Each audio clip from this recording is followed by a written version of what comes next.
DSK asks, why do people not want brindle? Somebody says some of the best built Frenchies are brindle and come from brindle. Sure.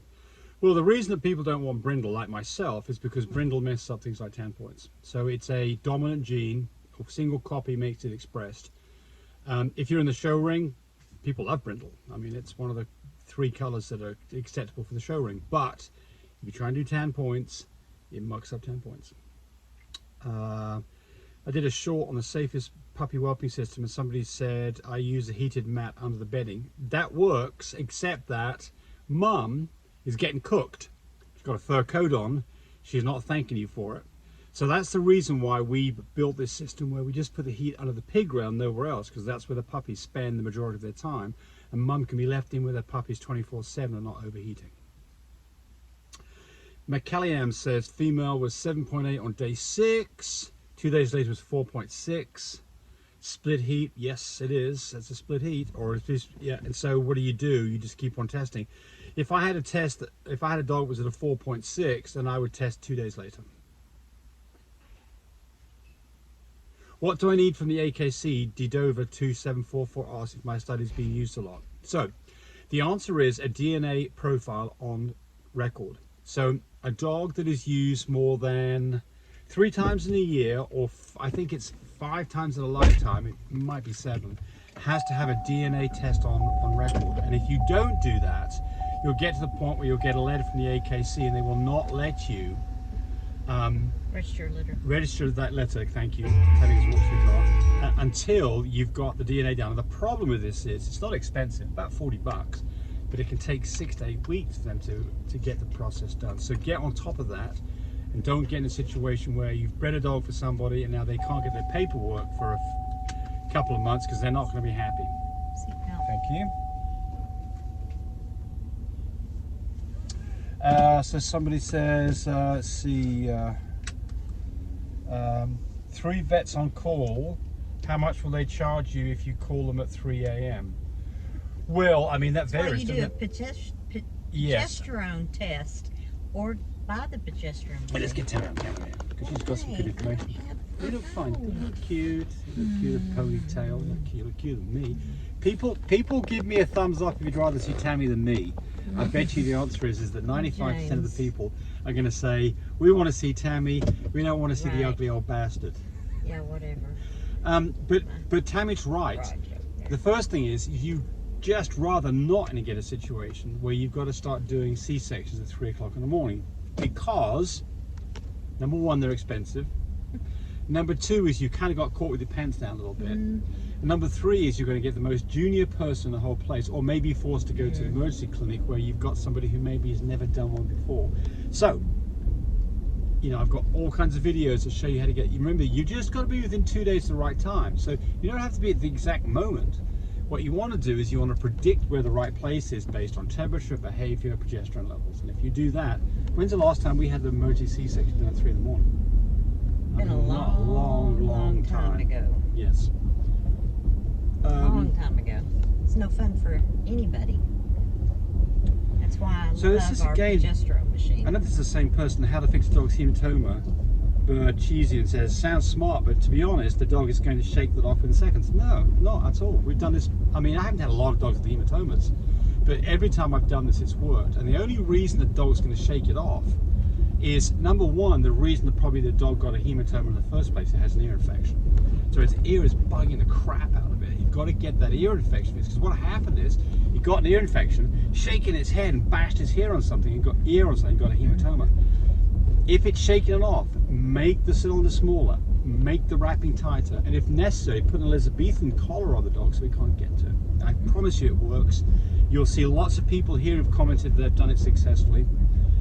It's the only way that I know to fix a hematoma that is reliably works. So stick at it, you'll get it done.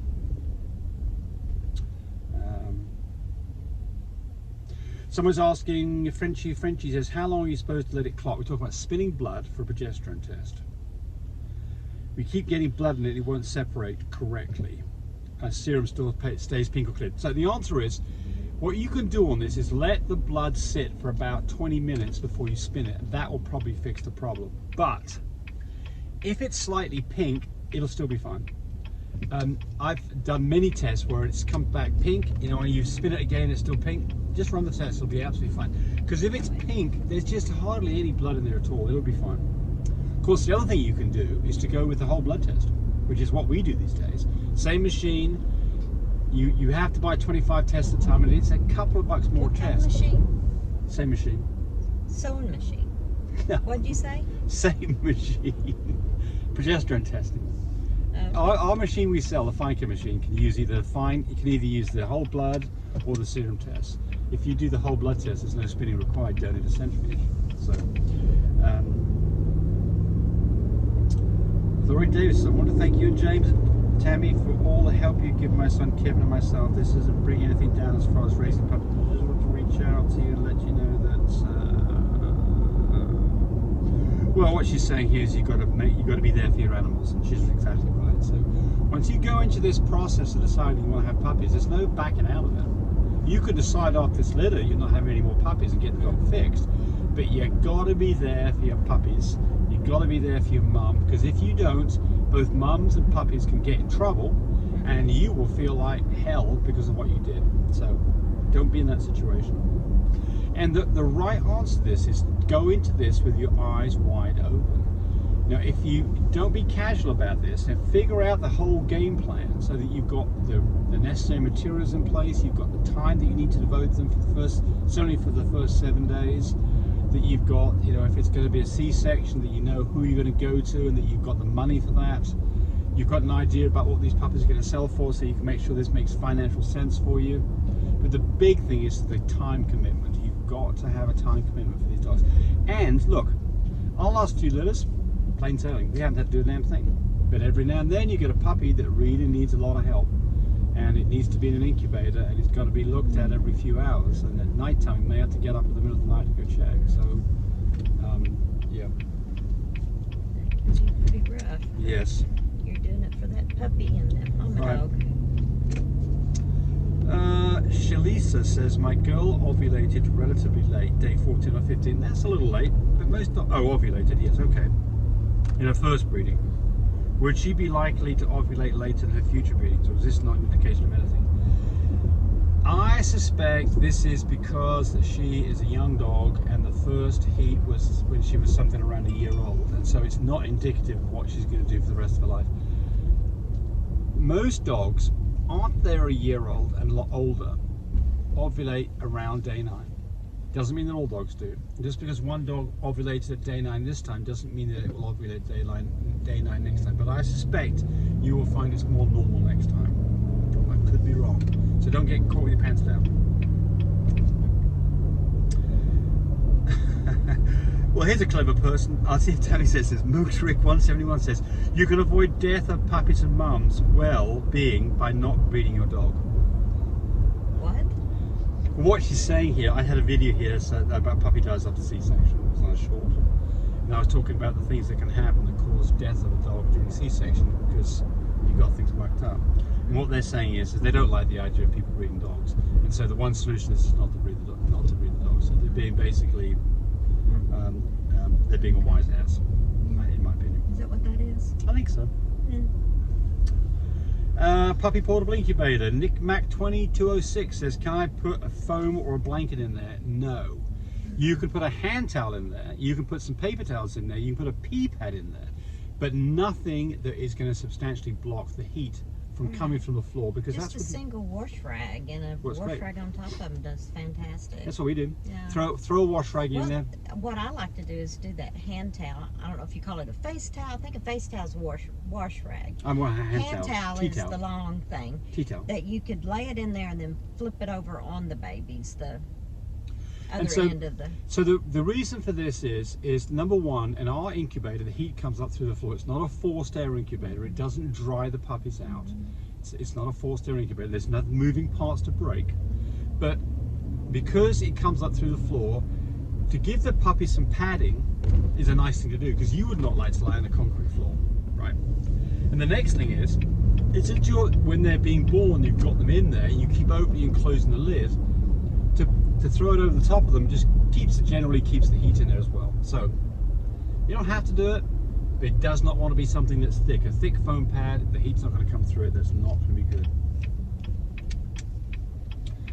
Zach Brown says he loves us. Well, we love you too, Zach. Zay Brown, excuse me. My friend has a dog that is AYAT. Little D blue, little copy of little E, so it carries cream, NKB. So this is a trindle. Well, yeah. Is a merle and is a merle. Does it have brindle and what can I produce? Well, it does have brindle in it because that's the KB. And what can it produce? It can produce a litter of half merles overall. It can produce blue dogs. It can produce tan-pointed dogs, and it can produce fawns and brindles and creams. And consequently, it can produce blues covered in cream as well. So somebody commented on the short and they said, so sad, puppies die after C-section. They said, I thought this was the safest way. No, it is. I'm not saying don't C-section. What I'm saying is don't C-section at the wrong time. That's a killer. That's a doing in of puppies. Right. That will get you puppies dead. Not every time, but if you have more than 2 days early, you're likely to start losing puppies. So that's a mistake that you or the vet made, not a reason not to do a C-section. If you want to look at the chances of a dog getting in trouble not having a C-section, for instance, a French Bulldog with big-headed dogs with a small hip mum, that's very likely. Do a C-section. Just get the time right. Okay. Almost done it to me. Well, you see her busy? Awesome. Dog is on the second heat today. It's day 7.78. What is your input? Well, it depends on what machine it is. If this is an IDEX, breed the next day. If this is a fine care, test again 2 days. Because you want to do a, yeah. So there we go. Gotta go. Gotta eat some food. Bye, buddy. Say to bye, Tammy. Hey, thanks for watching the video. I really appreciate people who subscribe to me. It helps me, encourage me to do more of these videos. But do remember, disclaimer here, I am not a vet. I'm not a licensed medical professional. I'm purely a person who's been breeding dogs for the last couple of decades. Any information that you got from this video, use at your own risk. There's nothing implied here, and certainly this should not be used as a substitute for advice from your veterinarian or your medical professional. I hope you enjoyed the video. Come back for more of them. Bye.